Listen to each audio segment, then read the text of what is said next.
Y le damos la bienvenida a un nuevo en vivo de The Libro Show, como siempre desde Espacio Forestal en Merced 76, para hablar de un personaje desconocido para la historia.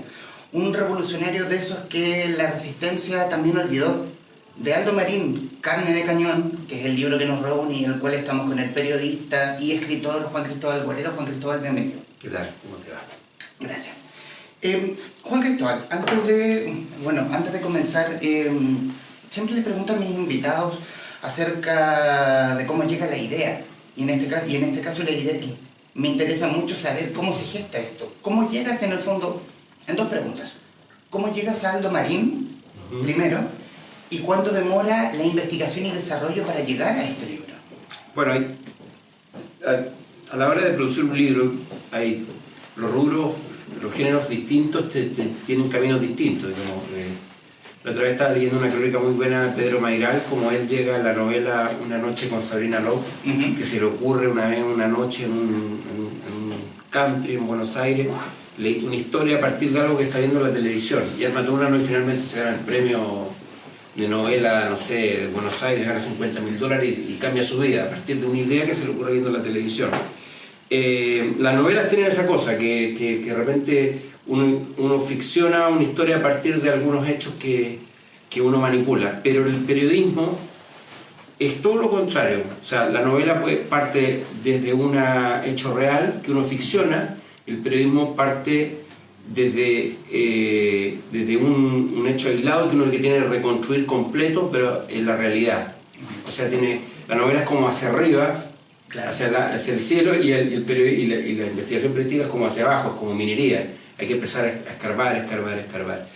Y el caso de Aldo Marín está contado en el prólogo, cómo llegué a él, esto de que un muchacho se contactó con mi hermana y le contó que mi papá había salvado a su papá de ser fusilado, pero él tenía como una noción más o menos de cómo había sido, algo que se hablaba en su familia, y le dio dos datos que a mí me parecieron que son el gatillo de esta historia. Primero, que era evangélico, y segundo, que había muerto en Italia poniendo una bomba. Digamos que el segundo dato era más importante que el primero, pero mezclado con el primero hay una como redefinición, y de inmediato tuve la pregunta de por qué un tipo que muere en Italia poniendo una bomba, no hay ningún recuerdo de él, por qué nadie se acordaba de él, porque esta historia no era más conocida, que encontré raro. Y le empecé a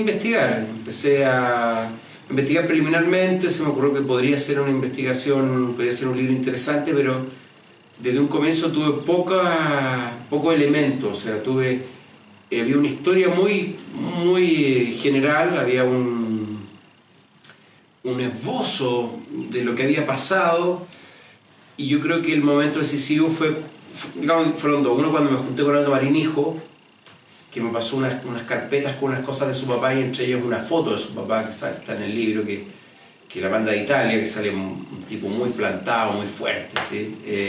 Le digo esa foto. Y encontré que esa foto ya te decía algo, era muy interesante ese personaje, sin saber mucho más, solo que había sido militante del Partido Socialista, que había muerto en Italia portando una bomba, porque lo estaba portando, y siendo en ese momento integrante de una célula anarquista. Y luego lo otro fue cuando empecé a mirar el archivo online del diario La Estampa, que está todo, desde 1887, si no me equivoco, y ahí estaba la noticia.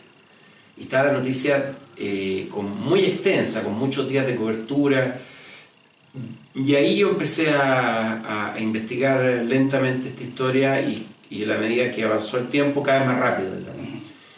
Y lo primero que hice fue traducir, no sé, 60, 70 artículos, entre La Estampa, La Unidad, investigar todo lo que había en la web, que era poquito, fundamentalmente páginas anarquistas, que lo reivindicaban como un luchador, y todos tenían la misma fuente, que es un escritor anarquista llamado Ricardo D'Este, que en sus memorias nombra a Aldo Marín, y también el libro Proyecto Memoria, que escribieron hace unos 20 años, que entre sus redactores está Renato Curcio, ex miembro de las Brigadas Rojas, que hacen una recuento de todos los grupos armados de la clase armada de los años de plomo y entre extracción revolucionaria, y está señalado Aldo Marín ahí, pero no es mucho más. Y desde ahí, bueno, empecé a partir de lo que me decía Aldo hijo, de lo que iba averiguando, empecé a reconstruir esta historia, y un testimonio me llevaba a otro testimonio, me derivaba hacia otro testigo. Y así finalmente pude escribir el libro completo. Porque en el fondo es la construcción de un mito. Porque no había datos... No, más que un mito, es la construcción de una historia de vida, digamos. Lo interesante de la vida de Aldo Marín, que ni siquiera es un mito.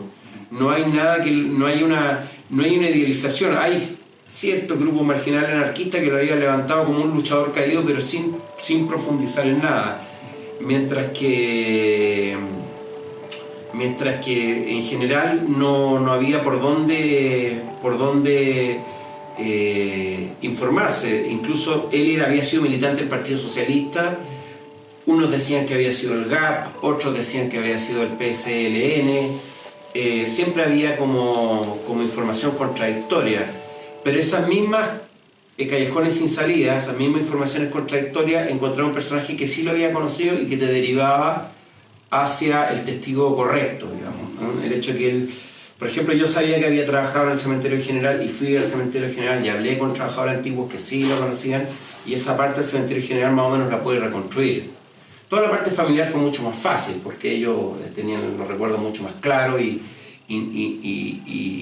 fueron más accesibles. Y fueron más accesibles, y además ellos no conocieron una parte de Aldo Marín muy explícita, y no tenían, y se acordaban, ¿no? El otro Aldo Marín era el más difícil, el político, el combatiente, el revolucionario. Ese fue más difícil de pesquisar.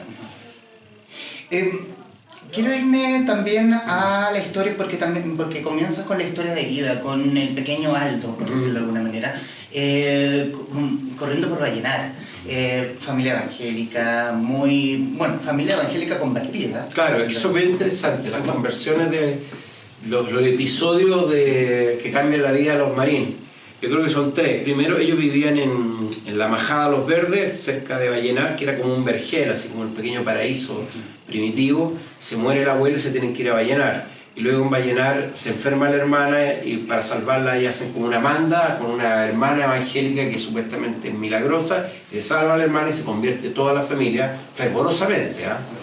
Y luego muere el papá, y eso es una catástrofe económica para la familia, y eso vuelve muy pobre, y eso obliga a Aldo a salir a la calle, digamos, a lustrar zapatos, a vender fruta, a repartir leche.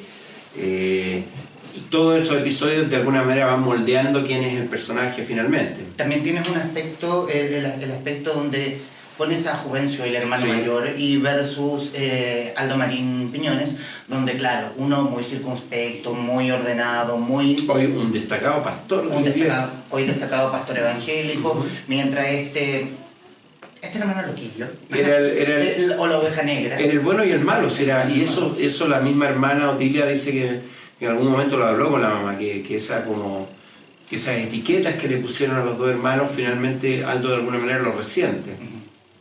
Pero era un alma, digamos, tampoco yo no sé qué tanto hubiera cambiado en la vida de Aldo Marín si es que su mamá porque era un tipo incontrolable, siempre fue incontrolable, un tipo de la calle, este tipo que completamente calle. Y sí, tiene algo que ver eso, pero también tiene que ver la pobreza del norte, el hecho de que se haya muerto su papá, el hecho de que él haya conocido el trabajo infantil desde los 12 años, trabajar a los 12 años, un montón de detalles que finalmente lo van modelando. Y ahí también está este personaje, el famoso tío Milano, que era un minero famoso por su gran ojo para determinar la ley del mineral, incluso mejor que los geólogos, se lo peleaban los dueños de las minas, y que tenía ideas de izquierda y que de alguna manera va leccionando a Aldo Marín, le da sus primeros rudimentos ideológicos. Estamos hablando en el Chile de finales de los 60, con la Revolución Cubana en pleno desarrollo, con la muerte del Che Guevara ahí a mano,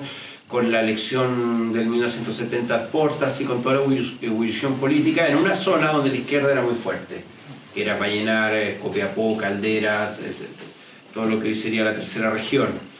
Y ahí Aldo Marín tiene toda esta formación, esto de que él tenía mucho contacto con los niños de la calle, que los llevaba a la casa a comer, ahí contaba el hermano, sino había poca comida en la casa, pero igual había que compartir con los niños que él recogía en el río, que no tenían zapatos. O sea, Aldo se sentía privilegiado aún al lado de estos niños. El que no tenía nada sentía que había otros que tenían menos y quería compartir lo poco que tenía. Y eso es muy interesante porque siempre tuvo una conciencia social muy profunda. ¿Pero la conciencia social la desarrolla haciendo esta labor o también ayuda a este tío Milano? No, si el tío Milano está en otra. El tío Milano es un bacán, un tipo con plata, porque como era un minero exitoso, no, el tío Milano realmente va a la casa y ahí conversa con Aldo y le va contando cosas, un poco la historia de Chile y de los partidos políticos, y le habla a Salvador Allende, y finalmente Allende va a Vallenar, hace una concentración para la elección en el 70, y ahí todos dicen que Aldo se enamora de Allende, queda deslumbrado por esta gran concentración, por las palabras de Allende. En el libro Medio siglo con Allende de Pucho Papá habla de esta concentración, que Allende además estaba medio enfermo el corazón, entonces tiene que parar de hablar porque se siente mal y el público lo alienta, y ese momento Aldo Marín cambia su vida. De hecho, uno de los compinches de la pandilla que él tenía en Vallenar para vender leche, dice que ahí Aldo cambia y se va con otra gente, digamos, que se empieza a ver con gente del Partido Socialista, etc. Quiero citar una parte, sí. Quizás saltarme una parte de la historia. No, pero lo vamos a leer en ciertos párrafos. Cito: Infante Roldán, con 83 años, con la salud quebrantada y retirado en Algarrobo, no recuerda nada. No recuerda a Aldo Marín, y solo le quedan algunas lagunas de su paso por Vallenar en los 60, como hombre fuerte del Partido Socialista. La histórica concentración en apoyo de Salvador Allende, el monumento a la vendimia, con su Venus helénica. Apenas se entrega un nombre, el de su jefe de gabinete de entonces, Sergio Calderón, ya fallecido. Seguramente él le dio trabajo a la persona que dices. Aldo se enfrenta a este señor Infante. Se enfrenta. O sea, no. Él conoce. Es muy importante. Sergio Infante Roldán era uno de los hombres más fuertes del Partido Socialista en Vallenar, si no el más fuerte. De hecho, cuando Allende es elegido el 4 de septiembre del 70, entre las celebraciones que hay a lo largo de todo Chile, en Vallenar se concentran bajo la casa de Sergio Infante Roldán, que le decían el castillo, era una casa grande, porque él era médico. Y él era una figura muy importante dentro del PS en ese momento, y Aldo Marín, que se empieza a involucrar con el partido, lo conoce. Y Roldán le dice, Infante Roldán dice: cuando vaya a Santiago yo te voy a dar trabajo. ¿Qué pasa con Sergio Infante? Que efectivamente le dio trabajo, y porque él era el jefe nacional del Servicio Nacional de Salud, de la cual dependían entre ellos el Cementerio General, donde Aldo Marín llega a trabajar, y de hecho la suegra se acuerda cuando lleva a Aldo al edificio del Servicio Nacional de Salud, entra Aldo Marín y sale diciendo: ya tengo trabajo. Ahora, ¿cuál es el problema de Sergio Infante? Que no se acuerda porque en verdad tiene la salud muy quebrantada y tiene muchas lagunas en su memoria. Yo lo llamé y en verdad no está bien, pese a que no es tan viejo, tiene 83 años, ¿no? Pero en verdad no recuerda mucho, y solo se acordaba de este secretario Calderón, que ya murió. Pero tiene mucha lógica, porque todos los elementos calzan con la historia. Esto de ir al Servicio Nacional de Salud, de que Aldo consiguiera trabajo en el Cementerio General, y que ahí en el Cementerio General empezara a militar de lleno en el Partido Socialista. Pero ahí es donde es interesante, cuando él entra al Cementerio General, él era militante del Partido Socialista, pero no era miembro de la Brigada Almo Catalán. Ahí es reclutado.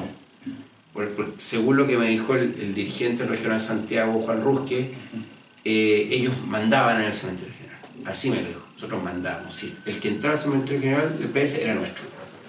Y ahí es donde él, luego, como lo describió muy bien Carlos Tromba en el lanzamiento del libro, que es como Ulises, o sea, pasa de una nueva isla, que es la isla ya de los movimientos de autodefensa de la Unidad Popular, entre ellas la Brigada Almo Catalán. O sea, ya entra de lleno a la lucha callejera, a la protección de las empresas estatizadas, de las tomas, en fin, entra ya a la primera línea de combate de la Unidad Popular. Y voy a saltar, a hacer sí, dale, problema. A tomar varios aspectos. Él llega a Santiago, sí, se casa con Eugenia Morales Campos, sí, que lo tenía Eugenia Morales Campos, la Quinita. Y también citar un extracto del texto que dice: la llegada de Marín y la Quinita a la modesta casa de la población Los Canales fue la del héroe que regresa al terruño. Los peluzones de la pandilla salieron a buscarlo cuando apareció con su mujer de una mano y con una maleta en la otra. Parecía más adulto, vestido impecable, de traje y corbata. Irradiaba la autoridad de los ganadores, los que saben para dónde va la vida. Traía regalos, su ropa de karateca, dinero para la mamá. Su hermano Joel, de solo 8 años, entonces cuenta. En mayo de 1973, Aldo nos visitó. Era la esperanza de nosotros. Él venía como la salvación, por el momento, la necesidad. Era el desmadre. Llegó y se vistió de karateca. Todos los cabros se quedaron locos. Andaba haciendo entrenamiento de karate por La Serena con las juventudes socialistas. Y ponía palos y los saltaba. Partía tablas de un pencazo. Ponía a mi mamá en los brazos y la levantaba. Era un ídolo. Bueno, lo que pasa ahí es que Aldo ya es un cuadro bien entrenado de la Brigada Almo Catalán. Sigue trabajando en el cementerio general. La mujer está embarazada en ese momento. Y va a visitar a su familia a Vallenar, esto un año después de haber llegado a Santiago y casi un año después de casarse. Entonces, ¿qué ocurre ahí? Que él ya vuelve a su ciudad como un adulto, además él se siente parte del proceso político e histórico además ya había recibido entrenamiento en artes marciales, entonces esto para los cabros del barrio que llegara que era el vecino, que parecía ya un adulto, con la mujer de la mano, embarazada, y empezar a partir tablas y qué sé yo, a todos los volvió locos, quedaron totalmente deslumbrados por Aldo, que volvía de Santiago, pero convertido en un hombre, que llamaba un hombre con fuerte, etc. Y además eso coincide con un episodio donde supuestamente estuvo envuelto Aldo Marín, que es la famosa pelea con la gente de Patria y Libertad, en Huérfanos, donde termina un militante de Patria y Libertad muerto y otro con 7 balazos que no muere, donde efectivamente, porque durante mucho tiempo se le atribuyó al MIR esta emboscada, esta pelea con gente de la Unidad, con Patria y Libertad, y resulta que no, que fue precisamente el Regional Santiago y con algunos miembros del Almo Catalán los que se pelearon con Patria y Libertad, y Aldo Marín habría estado involucrado en esto, y justo después se va a La Serena. Entonces hay a Vallenar, él ya se siente totalmente parte de un proceso y se siente un tipo fuerte y totalmente como empoderado, digamos, usando una palabra que se usa ahora, en todo este proceso político. Se siente un revolucionario de verdad y que está metido en un proceso de cambio profundo y seguramente violento. Bueno, no está de más decir a los presentes que el que quiera intervenir, decir algo, el que no haya leído el libro, por favor, que me haga una seña. Adelante. ¿Ahora o...? Sí, adelante. Sí, hola. Al leer el libro me acordé de otro libro que había leído hace poco, que es de un argentino que se llama Rodolfo Palacio, no sé si lo vieron. No. Su especialidad es la construcción de biografías de asesinos en serie en Argentina. Y tiene un libro muy bueno que lo acabo de leer, que se llama El Ángel Negro, que retrata la vida de Carlos Roberto Puch, que llamaba El Ángel Negro, porque con solo 16, 17 años mató a 11 personas en el lapso de un año, digamos, en el año 70. Él va a la cárcel varias veces, lo entrevista y él toma la decisión de construir este libro desde una primera persona. O sea, de hecho el personaje de alguna manera se va haciendo, el personaje al que la entrevista va influenciando al periodista y finalmente se transforma esto como una crónica muy personal. Entonces, mi primera pregunta era esa: ¿por qué solamente hacer como la diferencia, el por qué tomar este tema como tú lo tomaste en el libro más objetivamente? Pues solamente preguntar por qué esa decisión. Y la otra es ya una cosa más, una posición más personal tuya, porque con el libro también me acordé de una película italiana de hace varios años que se llama Buongiorno Notte, que es de Marco Bellocchio, que habla de este comando de las Brigadas Rojas que toma secuestrado a Aldo Moro. Entonces ahí hacen como una ficción dentro de este grupo, porque hay una mujer que comienza a dudar de todo esto. Está al comienzo muy, muy imbuida del asunto, está muy convencida del secuestro, pero poco a poco comienza a dudar de esta situación. Yo no sé si tú en esta investigación viste en algún momento o supiste en una entrevista si Aldo Marín alguna vez dudó de esto, o personajes que lo rodeaban de alguna manera. Y tu posición también respecto a esto, porque también ha pasado muchos años de todo esto. De repente cuesta, yo leyendo el libro, cuesta como entender que un grupo de jóvenes se haya metido en esto y sin saber obviamente la historia que nosotros ya conocemos, lo que se venía. Eso, más que nada. Bueno, es posible saber lo que se viene siempre, ¿no? Sí. Pero a mí no me cuesta entender que se haya metido, porque es parte de un proceso a nivel global casi, y en Latinoamérica, fíjate que ahora salió el libro castellano Moya que se llama Moronga, que es de los ex guerrilleros salvadoreños. Recién se está empezando a reconstruir la historia de los combatientes, de los guerrilleros de Latinoamérica en cada uno de los países. De hecho, hay un momento muy interesante en el libro cuando Aldo Marín llega a La Habana y se encuentra con Black Panthers, se encuentra con montoneros, se encuentra con gente del Farabundo Martí, con sandinistas, porque en ese momento La Habana era el crisol de la revolución en América Latina. En ese momento no era tan difícil terminar militando, o sea, era una decisión bastante a la mano, dependiendo en qué país estaba y en qué momento del proceso estaba. Digamos que un arco que empieza en Cuba en los años 50, y podríamos decir que habría culminado, no sé, ahora con lo de Colombia, con los acuerdos de paz de Colombia, que ni siquiera están completos. Es una historia muy compleja que parte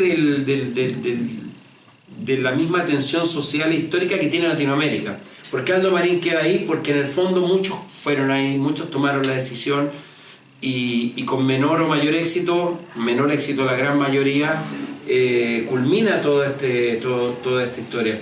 La diferencia de Aldo Marín es que él continúa la lucha en Italia, que eso no le pasó a casi ninguno, diría que a ninguno, salvo él y los dos compañeros que empezaron a militar en Acción Revolucionaria, el Perro Castro y Juan Payacar.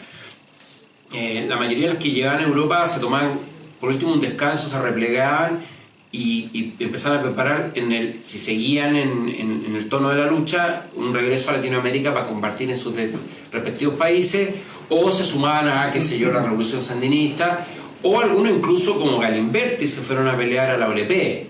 Pero en Europa muy pocos operaron, y casi ninguno. Y Aldo Marín no solamente queda luchando en Europa, sino que además que deriva hacia el comunismo libertario, hacia la versión más radical. De hecho, a él lo echan de Cuba por rebasar por la izquierda la revolución, lo echan por cabeza, por cabeza caliente, los echan de Cuba por insubordinados, cubanos que nunca han sido muy tolerantes a nada. Entonces, a mí no me parece extraño que haya pasado, porque estadísticamente muchos abrazaron la causa, y estamos hablando de algo que ocurrió hace 50 años. Ponerse los zapatos de lo que ocurría hace 50 años es muy difícil de entender ahora, porque las tensiones sociales, porque, por ejemplo, aquí está bien explicado, una sexta parte de todas las casas de Santiago en los años 70 eran campamentos. O sea, la cantidad de gente que vivía en la extrema pobreza era... Entonces ahí tú tenías un grupo social muy activo, que además justo has elegido un gobierno que dice, este es su gobierno. Entonces tú tenías una ebullición social muy fuerte, una tensión social muy fuerte. Entonces no fue extraño que Aldo Marín abrazara la causa revolucionaria. Lo que pasa es que él, por su temperamento, se jugó a fondo. Hay muchos que desistieron, con razón, se asustaron, los mataron. Cuando se fueron fuera de Chile decidieron reconstruir sus vidas porque en verdad no había mucho cómo luchar, pero Aldo Marín nunca bajó la bandera, digamos, lo que también lo hace un personaje especial. Con respecto a la primera pregunta, si bien no veo ninguna relación entre Puig y Marín, no es como en Aldo Marín no es ningún asesino serial. No, pero me refiero como a la construcción de claro, de personajes. Había tres posibilidades. La primera era la historia novelada, que encuentro que pierde credibilidad el libro, cuando historia novelada o la novela de no ficción, tipo Truman Capote. Decidí no hacer eso. O Rodolfo Walsh en Operación Masacre. Sino quería que los testimonios fueran más limpios, sin no ser tan colados por el escritor. La segunda era, que ahora último se ha puesto muy de moda, que es escribir la historia a partir de la experiencia del periodista, que va, conoce y cuenta cómo se encuentra con tal personaje, con cual testigo, cuando llega tal, que es algo que ocupa mucho Javier Cercas, por ejemplo, en el Impostor, y en la otra, la del tío que era combatiente, que era soldado franquista en la Guerra Civil. Y la tercera, que decidí hacer simplemente, que la que tomé yo, que era simplemente hacer un ensayo biográfico periodístico neto. O sea, identificar la fuente, identificar los testimonios, entrecomillar todo, y cuando había un espacio vacío, especular, pero diciendo que está especulando. Esto pudo haber pasado, yo creo que pudo haber pasado esto, este testimonio no es creíble, este testimonio se contradice con este otro. Fue una decisión, porque al final cuando tú escribes un libro, el libro sale o no sale, digamos. Tú de repente te empieza a fluir. Y de las dos primeras maneras no me iba a salir. La primera porque no encontraba que perdía fuerza la historia, y la segunda porque encontraba que era una farsa, por lo menos en este caso. No quería ser protagonista del libro. De repente entro un par de veces porque por necesidad periodística tienen que ponerse mi contrapregunta. Cuando yo le pregunto a la mujer de Aldo Marín, ¿pero cómo? ¿Aldo estuvo en la moneda para el golpe? Sí, él me dijo, había que poner eso. O cuando el hijo de Aldo Marín me manda un mail explicándome lo que sentía él después de 40 años después del golpe. Pero como dice Álvaro Guizama en una de sus crónicas, entro y salgo del texto como se entra y se sale de una casa. Entro, veo algo y salgo, pero nunca traten de intervenir y que los testimonios hablen por sí solos, y que las contradicciones hablen por sí solos, y que incluso lo que parece muy disparatado y absolutamente increíble, finalmente el lector tome partido o decida si es creíble o no creíble. Gracias.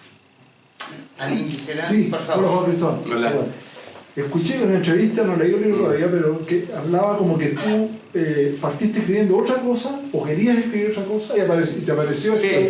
Eso no alcancé a entender. Lo conté aquí cuando recién empezamos, pero en el fondo me posee. No, lo que pasa es que yo iba a escribir un libro sobre mi papá como abogado de los consejos de guerra, y me topé con Aldo Marín. Entonces, a medida que fue creciendo la figura de Aldo Marín, fue achicándose a mi papá hasta desaparecer, hasta convertirse casi en un pie de página. O sea, el libro se va por otro lado. Y otro que me decía que buscando a mi papá encontró otro papá, más desaparecido todavía, digamos, que una familia llevaba 40 años buscándolo. Así que tiene ese origen, digamos. ¿Ese libro de tu papá va a quedar pendiente? No sé si va a salir. No te lo tengo en la cabeza en este momento. No sé nada de eso. Pero bajo la misma investigación, Fernando Guarelo Sergio, tu padre, según el mismo Marín Morales, defiende a Aldo Marín Piñones de los consejos de guerra. No llegó al consejo de guerra Aldo Marín, lo saca del Estadio Chile, pero esa información la da el perro Ernesto Castro, que no es creíble. O sea, el perro Castro no quiso hablar conmigo, y todos sus testimonios a través de Aldo Marín hijo, que va y tomaba apuntes cada vez que conversaba con él. Yo le mandaba cuestionarios y él lo respondía, hablaba y anotaba todo. Pero me parece que también el perro puede haber escuchado alguna entrevista mía en la tele y haber metido a Aldo Marín ahí. Lo que sí hay un espacio, cuando él se va de la casa el 14 o 15 de septiembre del 73, y cuando aparece, me parece que el 21 de septiembre en la Embajada de México, hay un espacio vacío ahí. Nadie sabe dónde estuvo Aldo. Lo del 15 de septiembre, lo del 21 de septiembre está en un documento. Aquí está, estos documentos que están en el libro, por supuesto, oficiales, originales de la Embajada de México, con todos los asilados de ese momento, que tiene tiene, además de escrito a máquina, tiene cosas añadidas con lápiz pasta, tachadura, qué sé yo, y varios nombres bien connotados. Aquí está, por ejemplo, la hermana de Pedro Carcuro, que vivió muchos años en La Habana, está Pedro Buscovich, en fin, hay varias personas importantes, y entre ellos está Marín Piñones Aldo, el 180, está ahí. Y este documento es del 21 de septiembre del 73, y ese espacio entre el 15 y el 21 es nadie sabe qué pasó con Aldo ahí, nunca se ha podido saber, y ahí podría haber estado en el Estadio Chile, y ahí lo sacó mi papá y ya lo llevó a la Embajada de México. ¿Qué lo hace creíble? Que mi papá sí llevó a otra gente a la Embajada de México. Llevó, por ejemplo, a Juan Badel, que era impuesto interno, que es hermano de Jaime Badel, del actor. Él lo llevó a la Embajada de México, a la hermana Horowitz, creo que una estaba casada con Enrique París, si no me equivoco, y alguno más. Eso podría ser, pero no tengo más sustento para eso, por eso ocupo solo un párrafo. Bueno, Marín llega... Dame un minuto. No sé. Marín llega a México. Sí. Y básicamente queda a la deriva. Sí. Abandonado de sus compañeros, y esa es una descripción perfecta, porque no es un tiempo, es más bien un tiempo breve del cual de México salta a Cuba. Un mes. Un mes. Es que, como dice, hay un libro de un mexicano que se llama Yankelevich, que está citado ahí, que explica lo que pasa con los exiliados que llegan a México y que son obreros no cualificados, como Aldo Marín. Que en México era un país tan pobre como Chile. Entonces, si tú no tenías, porque la mayoría de los que eran profesionales inmediatamente se ubicaron en universidades, en empresas estatales, en medios de comunicación, en ONG, etc. Centros culturales, México tiene una vida cultural muy fuerte, en fin, está el Fondo de Cultura Económica. Pero los que eran obreros no calificados tenían que competir con los obreros no calificados mexicanos, que no eran pocos, digamos. O sea, era estar cesante. Y muchos de ellos se fueron inmediatamente. Algunos a Francia, Italia, la RDA, porque siguieron operando las estructuras partidarias, y algunos a Cuba. Algunos a Cuba simplemente a trabajar, pero otros a continuar su trabajo revolucionario, entre ellos Aldo Marín. ¿Por qué? Porque el mismo partido, en el aparato militar del PS, la coordinadora, gente del PSLN, gente que había sido del GAP, conocían cuáles eran los cuadros militarmente competentes. Entonces, cuando llega Aldo Marín a La Habana, inmediatamente reclutado con una treintena de compañeros más para organizar un grupo guerrillero. Esto lo organiza la Beatriz Allende, para hacer un hipotético contragolpe militar en Chile. Mientras tanto, Carlos Altamirano está escondido en una casa de seguridad, qué sé yo, en Santiago, perseguido por todo el mundo. Y ellos empiezan a entrenar. En la Navidad del año 73 ya estaban entrenando. Ya se estaba armando este grupo. Me interesa... perdón, de ver que estaba la persona. Por favor, joven. Hola, Bertito. Yo también había escuchado lo que dijo él sobre que el libro partió con otra impulsión sobre tu papá, pero también me saltó la idea que fuerte que eso se haya eclipsado por otro tema tan importante. Porque hablar de tu papá, según lo que yo he leído y he sabido, hizo alguna labor importante en Chile en ese momento. Entonces, esta historia fue mucho más potente que eso, me llamó la atención eso. Bueno, es más fácil siempre hablar de otro. Es más, tiene menos compromiso emocional y tú puedes manejar la distancia con todo. No te comprometes tanto, no tienes tanto pudor para profundizar en ciertas cosas que pueden ser incómodas. Y que yo sé que para la familia Aldo Marín ha sido incómodo leer muchas cosas, muchas verdades que están reveladas en el libro. Sí, por un lado eso obviamente, y también porque la historia también... Bueno, que la historia es muy potente. Por eso. La historia es muy potente además porque siento que representa mucho. En la investigación yo descubrí muchas historias similares, con sus propias características, de gente que cayó en el camino y que ha sido rigurosamente olvidada y que es digna de una buena biografía, de una buena investigación, o al menos un recuerdo, digamos, de una palabra, de una línea, y no están en ninguna parte. Porque como a mí me lo dijo Luis Guastavino, lo entrevisté, me dijo que una frase que es muy cierta, muy certera, dice: el exilio siempre es una tragedia. Entonces, en esta tragedia de cientos de miles de chilenos, hay tragedias aún más profundas. Los que estaban realmente al margen, como Aldo Marín en Italia, estuvieron ya al extremo total de la supervivencia, no solo material, sino también política. En ese sentido, ¿te gustaría hacer algún, no sé, como explicar un poquito mejor la historia de la UP? Es que pasa que... ¿Más libros? Más no, pero es que eso tienen que hacerlo los historiadores. Lo que yo siento, porque evidentemente usé varias fuentes bibliográficas, algunas mencionadas, otras no, que todavía no se ha entrado a la médula. Que nadie atreve... De hecho, para mí el mejor libro, el que más me sirvió, fue el de un francés que escribió Palom, Gaudichaud, que fue para mí el que más se metió en el tema de los cordones industriales, que más se metió en el tema de las tomas, casi de un punto de vista antropológico, digamos. Él no tiene nada de literario, pero los datos que él daba eran muy buenos. Y yo creo que ha faltado, ya se van a cumplir casi 50 años, empezar a despojarse de todas, del aura de romanticismo y también del aura de satanismo, de todas las caricaturas de lado y lado, y empezar a meternos en serio en este barro, en este proceso que terminó tan mal. Por algo los italianos, y tiene que ver con el libro, cuando ven lo que pasa en Chile, inmediatamente la democracia cristiana firma un acuerdo con el Partido Comunista, el famoso compromiso histórico, para evitar que en Italia pase lo mismo que en Chile. Si en Italia hubo un intento de golpe de Estado en el año 71, y toda la famosa bomba en el Banco Agrario de Milán en el año 69 era para provocar un caos social y derribar el crecimiento del Partido Comunista. Ya es más, el asesinato de Aldo Moro es muy simétrico con el de Pérez Sujovic.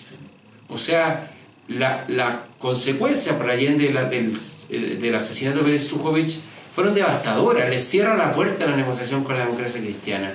Y el asesinato de Aldo Moro destruye el compromiso histórico. O sea, hay una simetría ahí muy interesante. Ahora, la Comisión Moro lleva sesionando 40 años y todavía no llega a una conclusión clara. Yo hablé con muchos historiadores, con muchos periodistas en Italia, y todos tenían una teoría distinta. Uno decía, por ejemplo, que el secuestro de Aldo Moro lo habían copiado la Brigada Roja del secuestro de los montoneros de Pedro Eugenio Aramburu, que lo habían copiado y habían hecho el Tribunal Popular y qué sé yo. Que tiene cierta lógica, pero las consecuencias políticas de Aramburu eran distintas. Aramburu era un tipo que había hecho el golpe contra Perón en el 55 con Roja y con otros más, y era una figura completamente en declive.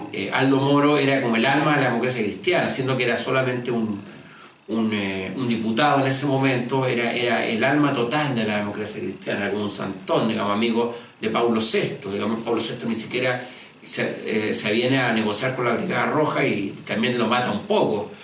El asesinato de Aldo Moro es importante en este libro porque tras ese asesinato empieza la razzia sobre los grupos armados en Italia. Aldo Marín ya había muerto, pero estaba en la Acción Revolucionaria, estaba activo, y Acción Revolucionaria, que como me lo dijo un periodista Vincenzo Tesandori, era un grupo armado maldestro, o sea, patuleco.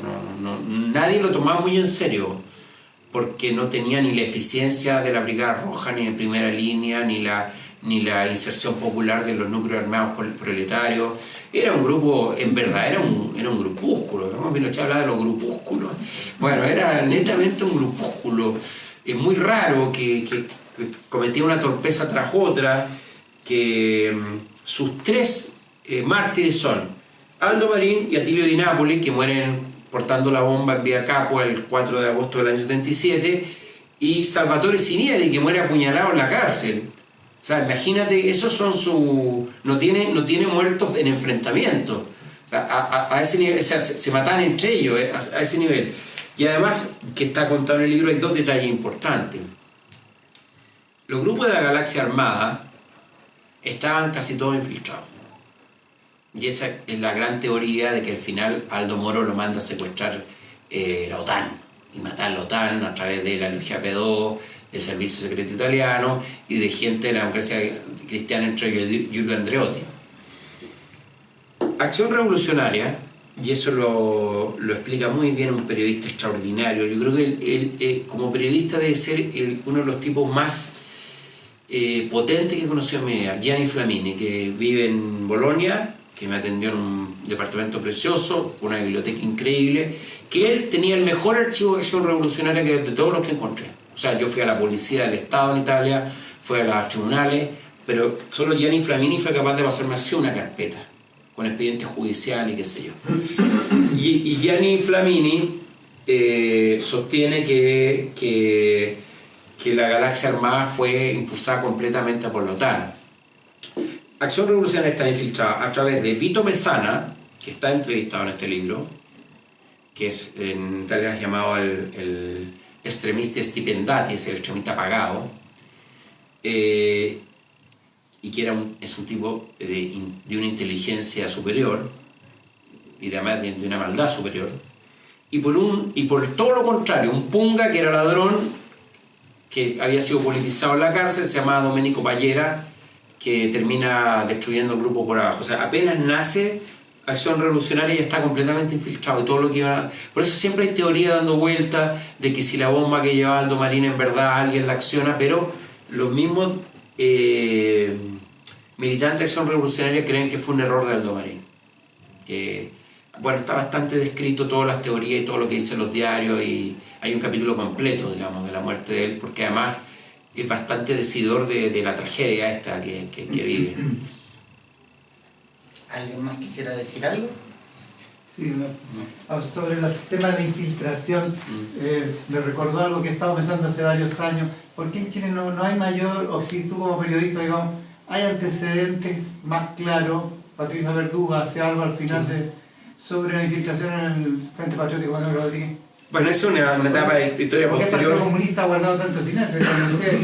¿Es por eso? O sea, yo creo que el atentado a Pinochet no estuvo infiltrado, por algo se hizo. Por algo ahora que haya fallado el low, eso es muy difícil de infiltrar. Tú especulaste bastante, no especulaste, yo creo realmente... No, es que yo tengo antecedentes concretos. Yo conozco la teoría de que más que infiltración fueron creados realmente desde cero. En el caso de la Brigada Roja. Bueno, la Brigada... Pero mira, esa teoría en China no se ha dado, por ejemplo, el hecho de que... No, porque el Frente fue creado por el Partido Comunista en Moscú, o sea, totalmente. O sea, hay 18... Pero el Frente Patriótico Alternativo... No, es que es claro, es que pasa que hay otra segunda etapa, cuando se hace el Frente Autónomo y secuestran al general Carreño, al coronel Carreño, ahí el Frente Autónomo opera en función del servicio secreto iraní. ¿Te acuerdas que era la historia esa es que a Carreño lo secuestran porque Irán le quiere cobrar a la dictadura unas bombas mal hechas de Ferrimar que le hicieron perder un F-5 y morir un piloto de guerra. Usted sabe lo que sale, que la guerra Irán-Irak, Cardona le vendía a Irak y Chile le vendía a Irán. Son las particularidades de la Guerra Fría. Y que las bombas de Cardona eran muy buenas, las que hacía Ferrimar eran muy malas, aunque Cardona le explotó una fábrica en Iquique y murió mucha gente. Y en uno de estos entrenamientos a uno de estos aviones que eran F-5 que habían quedado en la época del Shah, se le quedó enganchado una de estas bombas de racimo y el avión cae y se mata el piloto y pierden el avión además. Y ahí los iraníes deciden cobrarle a Pinochet y creo que les mandan no sé si un Mirage, hay algo ahí. Hay un artículo en La Tercera que está bueno de eso, que debe tener más de 10, 12 años. Y el secuestro de Carreño es muy extraño, o sea, el jefe de protocolo, ¿qué le importaba a Carreño? Y además lo llevan hasta Brasil. O sea, que el Frente Autónomo hubiera tenido esa logística. Sus últimas declaraciones hace 3 o 4 años atrás, o testimonios, es que él piensa que fueron personas de instrucción militar los que lo... Sí, pues sí, yo creo que fue muy extraño. El secuestro de Carreño es algo que da para una buena investigación. El secuestro de Carreño es lo más raro yo creo que es uno de los episodios más extraños de la dictadura. Muy extraño. Sí, pero no sé, pero hay varios episodios extraños. No, pero es que eso es muy raro porque es muy raro lo que pasó con Carreño, digamos, en vez de tirarse contra un tipo de ladina, que sé yo. El día que lo secuestraron estaba postulando FAMA y tenía una entrevista con él. ¿Tú? Es el metalúrgico de la UTE. Te quedaste esperando, no llegó, parece que el señor no va a llegar. Claro, y lo conocí después. Ya. Y el tipo estaba dopado cuando volvió, porque volvió a FAMAE. Y ahora... Hay varios casos. Imagínate que el tipo de FAMAE secuestran al de FAMAE. ¿Y quién fabricaba la Ferrimar? No, FAMAE trabajaba para Cardone. No, FAMAE le daba pieza a Cardone. O sea, Pero también fabricaba estas otras cochinaditas. Turbio. No, muy turbio. Lo de Carreño es muy raro, sí, es muy raro. Quiero volver al libro. Sí. Sí, no escapamos, pero estuvo muy Sí. entretenido en todo caso. Sí, Bueno, participa Aldo Marín en Cuba en este entrenamiento de guerrilla. Sí. Tiene el encuentro con Carlos Altamirano y básicamente Carlos Altamirano le bota las ilusiones de volver a Chile y básicamente derrocar al dictador. O sea, a través de las armas. A través de Bueno, las armas. Altamirano tenía razón. Ujú. O sea, que iba a ser 30 guerrilleros contra todo el ejército. Ujú. Lo que pasa es que Altamirano, en su pragmatismo y también en su decepción y tal vez en su depresión, no direcciona bien a los muchachos. Simplemente sabe que intégrese a la vida civil y listo. Entonces estos tipos que llevaban no sé cuántos meses entrenando en el cerro, realmente le dicen, no, sabe que tienen que integrarse a la vida civil en Cuba, y ser camillero, y ser guardia, y ser barrendero. Y muchos dicen, no, nosotros no estamos aquí para eso. Porque eran gente de acción. Y deciden, ahí empiezan a conspirar con un grupo de mexicanos, esos testimonios están bastante, que está entre ellos el yerno del Che Guevara, el que estaba casado con la hija, con la Hilda Guevara Gadea, un tipo con los mexicanos que eran unos parias en Cuba, en fin, está todo explicado ahí. Y deciden armar una guerrilla en México, pero antes irse a Europa, bueno, y ahí terminan en Italia. Bueno, ahí los echan en verdad, echan a 6 chilenos en abril del 75. ¿Pero Italia fue siempre la opción? No, eso nunca quedó muy claro por qué llegan a Italia. Siempre lo de Cuba partían a Praga y en Praga se iban a distintos lugares. Praga era como y de repente aparecen en Italia. Cuando llegan a Italia no tienen nada. De hecho, la segunda o tercera noche duermen en el parque. Hasta que la ACNUR les decide, les da el estatus de refugiados. Porque no son recibidos por el exilio oficial porque ellos se insubordinaron en contra del Partido Socialista y además supuestamente insultaron, sacaron la madre a Carlos Altamirano. Entonces yo suponía que llegando a Italia, si se encontraba con la gente del PS, ya se iba a saber que ellos estaban insubordinados, que eran parias, que los cuales lo habían echado y no los iban a ayudar. Ellos creían eso. Hay un tipo que habla ahí, el chico Julio Jamedo Paso, que decía que ellos preferían trabajar con la Iglesia Católica antes que con Chile Democrático. La historia de este chico Julio, que vive hoy en París, un empresario, es difícil de pesquisar bien porque muchos lo señalan como un tipo muy cercano a Aldo Marín. De hecho es detenido en el año 79 en Pisa con gente de la Brigada Roja, pero él dice no, que con Aldo Marín él solamente tomaba café de vez en cuando. Seguramente está mintiendo. Diste con el punto. Mentiras y omisiones. ¿Cuánto de eso te encontraste en tu investigación? Bueno, la investigación, cuando uno investiga este tipo de historias que son antiguas, el viejito mentiroso es inevitable, y hay que tener mucho cuidado con el viejito mentiroso, porque o se tiende, o mienten y omiten, o todo lo contrario, exageran.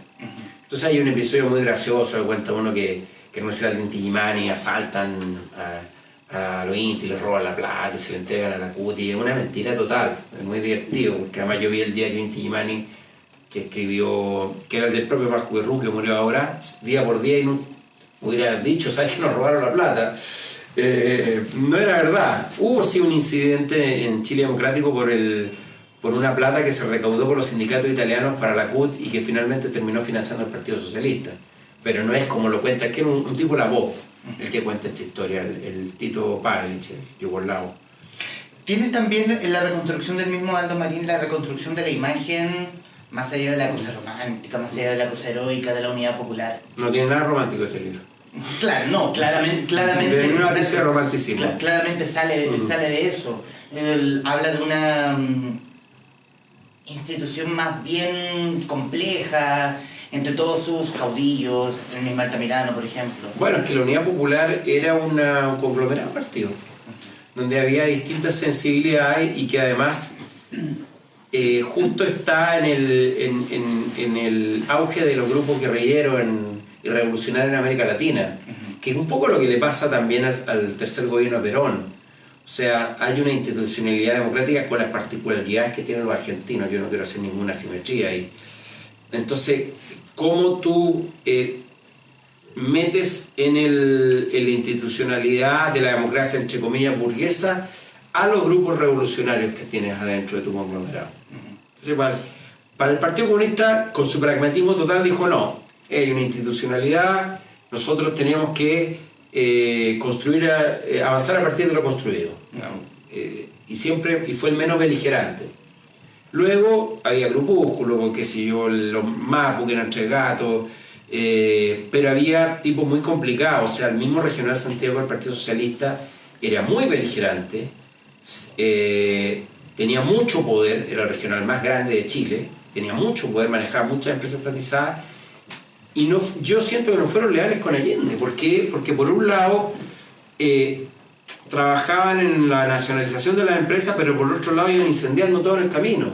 Entonces iban sembrando esta retórica armada sin tener mucho sustento en las armas. Y el otro era el MIR, que la Unión Popular como que se chanta, entra en una etapa de reflexión, aunque tiene un par de enfrentamientos, por ahí un par de cosas, pero en general, en comparación a cómo actúa el gobierno de Frei Montalva, el MIR como que se calma, pero tampoco tiene ninguna convicción de que el gobierno de Allende podía terminar bien, que tarde o temprano las Fuerzas Armadas iban a intervenir en favor de la versión más reaccionaria de la sociedad, el sector más reaccionario de la sociedad. Pero, digamos, esta es una teoría personal que por supuesto sostiene mucha gente, que si el gobierno de Allende, especialmente la gente que está en el aparato estatal, especialmente profesionales, la gente que está en puestos de decisión, hubiesen sido un poquito más leales y menos vanidosos, porque al final, como bien explica el libro, lo que ocurre con Feltrinelli, el hijo de Feltrinelli, que cuenta cómo muere su padre, que era un famoso editor italiano, poniendo una bomba en Milán en el 71, dice que la vanidad es muy grande, o sea, la vanidad del revolucionario es muy grande, y la vanidad del héroe es muy grande, y esa vanidad te lleva a la irresponsabilidad. Y mucha gente del mismo Partido Socialista, sobre todo, actuaron con mucha vanidad, con irresponsabilidad, casi con displicencia, cuando en verdad había en juego la vida de los Aldo Marín, que son al final, pues al final la revolución era para ellos, para él y su grupo de amigos de Vallenar, que empujaban el carro leche. Pero en un momento parece que ese foco se pierde. Y al final los tipos terminan enamorados del romanticismo de la revolución y no de la transformación social concreta. Ahí le faltó que sea un poco el leninismo, ¿no sabes? Un poco de pragmatismo. No tuvo mucho sentido. Hay actuaciones que no tenían mucho sentido. Después del paro de los camioneros, Allende dice: no más industrias tomadas, no más caminos tomados, no más campos tomados. Y no le hicieron caso. ¿Es un libro incómodo para quienes formaron parte de la resistencia chilena? No lo creo. No, para nada. Yo creo que puede ser incómodo para algunos dirigentes. Pero para los que estuvieron en primera línea, y no creo que sea incómodo. Porque además no juzga. Para nada, no lo juzga. Da constancia de algunos hechos, pero no juzga a nadie. El libro no juzga. Le pega un palo a Garretón, porque tú no puedes ser como Garretón, hablar como hablaba en abril o en agosto del 73 de defender con dinamita la revolución, y venir ahora a decir que tu vida fue muy entretenida, que lo pasaste bien, y que lo pasaste bien. Eso me parece una inconsecuencia y me parece un insulto. O sea, por lo menos dice: ¿sabes qué? La cagamos y yo me hago cargo y la lamento y qué sé yo. Por último hago un mea culpa, pero casi lo encuentran como una travesura juvenil, como andar tocando timbre. Y no fue así, po. La retórica incendiaria del Mapu era terrible. O sea, imagínate tú cómo le diste al piste a los tipos de la DINA con eso. Si llegaran y te ponían la revista del Mapu en la cara, a defender con dinamita, hablan en las portadas, dinamita, hablan de dinamita a los tipos, imagínate. ¿Cómo no iba a asustar a las mismas familias del Domarín, que iban a la iglesia el domingo y hay un tipo que les ponía una revista donde hablaba de dinamita? Son mucha irresponsabilidad que es hermana, gemela de la vanidad de esta gente. ¿Alguien quisiera...? Sí. quisiera... ¿Qué edad tendría Aldo Marín ahora? Aldo Marín es del 53, tendría 65 años. Claro. 65. ¿Qué crees tú que pensaría de cómo se dieron las cosas? Bueno, hay una parte del libro que especula qué hubiera pasado con Aldo Marín si no muere. Bueno, si es detenido en Italia, se hubiera comido por lo menos 15 años de cárcel. Por lo menos, como se le comió Juan Payacar. Yo creo que Aldo Marín no tenía otro destino que morir. O sea, era un tipo que nunca iba a parar. Y si hubiera vuelto a Chile, seguramente se hubiera incorporado al frente. Era un tipo que no... es el hombre de acción por antonomasia. Es decir, no iba a parar. Él no iba a parar. Él se jugó completamente y no había vuelta posible. Hay un compañero de militares de Aldo Marín que se llama Pasquale Valituti, que al día de hoy va a las concentraciones y va a las manifestaciones anarquistas en Italia, silla de ruedas, con casco de motociclista, agarrarse a piedrazo con los pacos. Y ya hay una foto de es increíble. que el tipo tirando piedra con silla de ruedas, digamos. Un tipo que Aldo Marín podría llegar a hacer eso. La otra, la Marilú Masquieto, que es una mujer encantadora, una anarquista italiana, también al día de hoy sigue luchando, ya con mucho, porque tuvo un ictus y está un poco perdida mentalmente, pero me dio un testimonio muy interesante. Claro, hay los que siguen luchando, pero casi en la soledad, casi contra fantasmas. Y están los tipos como el Perro Castro que dicen que no, que Acción Revolucionaria está vigente, que está... Y las pelotas no existen, o sea, se acabó hace 40 años, estaba toda Acción Revolucionaria en la cárcel. Que ellos retóricamente sigan reivindicando algo, pero como grupo armado ya no existe. O sea, yo no creo que Aldo Marín hubiera llegado, sinceramente. ¿Aldo Marín era un hijo de su tiempo? Sí, totalmente. Sí, totalmente. Pero como él, como tanto, como dice el discurso Bolaño. Él como tanto. ¿Algunos dirigentes te dieron entrevistas? Bueno, que Altamirano no da. No, pero yo le pregunté por Aldo Marín, lo llamé por teléfono, le pregunté y por supuesto no se acordaba. Hablé con Jorge Arrate, hablé con Luis Guastavino, le pregunté un episodio a Viera Gallo, como por el Mapo en Italia, y hablé con Juan Rusque, que era el Partido Socialista, que era el jefe del Regional Santiago, donde pertenecía Aldo Marín. No son tan pocos, digamos. No, y hablé, con Mesana, que era dirigente de Acción Revolucionaria, hablé con Gabriel Fuga, que era el abogado de Acción Revolucionaria, Valituti también era dirigente de Acción Revolucionaria, porque era un anarquista de antigua data. Hablé con unos cuantos, digamos. ¿En qué parada están ellos con respecto a lo que pasó en aquella época? Pero es que cada uno es distinto, o sea... Para Guastavino es una gran oportunidad perdida y él tiene una visión muy crítica de todos los grupos armados, por ejemplo. Arrate es un tipo que maniobra, de repente, ¿te acuerdas que hablan del Partido Socialista a ratos, cuando estaba el sector más moderado del socialismo, y luego él de rebote pasa al sector más izquierdista del socialismo, se pasa al sector más izquierdista del socialismo?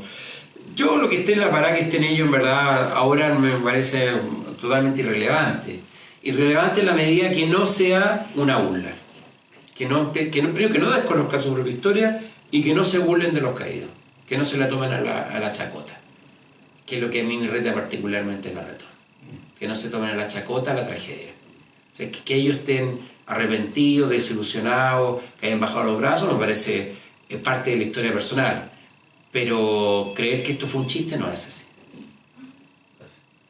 Y para ya finalizar esta entrevista muy entretenida, ¿qué significó el libro para las familias Marín, Piñón y Morales Campos? Bueno, hay una cosa bien interesante, y fíjate que toda la familia Marín, no toda, pero fueron, salvo Juvencio, que tenía trabajo en sus labores como pastor, fueron todos los hermanos al lanzamiento.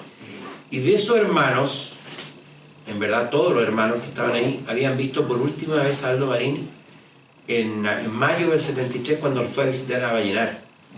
Y nunca más vieron al hermano. Y para ellos el hermano es una incógnita, es un fantasma, es una herida. Es una herida. Bueno, ahí cuenta bien cómo se enteraron ellos de que había muerto, y todas las dudas, y todas las mentiras, y toda la pelea con la familia de la mujer, que también fue muy importante. Para ellos ha sido doloroso, pero también ha sido reparador. A veces la verdad, aunque sea la más dolorosa, también te limpia, te repara, te pone un punto final. Por eso es tan importante que aparezcan los detenidos desaparecidos. O sea, saber ya aquí se establece un punto final y ya puedo hacer el duelo de otra manera. Si el problema es el punto seguido, o los 3 puntos, el punto suspensivo es lo peor que puede pasarle a alguien. El no saber, la incertidumbre.